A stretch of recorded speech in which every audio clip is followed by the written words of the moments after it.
ఢిల్లీలో జరిగిన సంఘటన చూస్తే ఒళ్ళు గగ్గులు పొడుస్తుంది. ఇంక ఎక్కడుంది హిందువులకు రక్షణ? గుళ్ళు గులగొడుతున్నారు, మనుషుల్ని చంపేస్తున్నారు. చిన్న పాపకేం తెలుస్తదండి? ఓలి ఆడుతంటే మీద పడ్డదంట తురకామె మీద.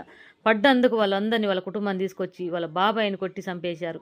కానీ ఈ హిందువులకు రక్షణ ఎక్కడుందో ఒక్కసారి హిందువులారా ఆలోచించండి. ఇంక ఇలా జరగొద్దంటే వీళ్ళకి సరైన శిక్ష వేయవలసిందే. ఇన్నాళ్ళు బాయి బాయి అని మనం అందరం అనుకుంటూ వాళ్ళ గుళ్ళకెళ్తూ దర్గలకెళ్తూ మనం నమస్కారం పెడుతున్నాం. కానీ వాళ్ళు ఒళ్ళంతా కుళ్ళు పెట్టుకున్నారు కాబట్టి ఇలాంటి వాళ్ళని ఏం చేస్తే బాగుంటుందో ఒక్కసారి ఆలోచించండి. మరి ఇప్పుడు బిల్డింగ్ కూలగొట్టినంత మాత్రాన పోయిన ప్రాణం తిరిగి రాదు. కానీ ఎంతో సరదాగా ఉన్న వాళ్ళ జీవితంలో చిచ్చు లేపారు వీళ్ళు. కానీ మరి వాళ్ళని తిరిగి తెచ్చేయగలుగుతారా?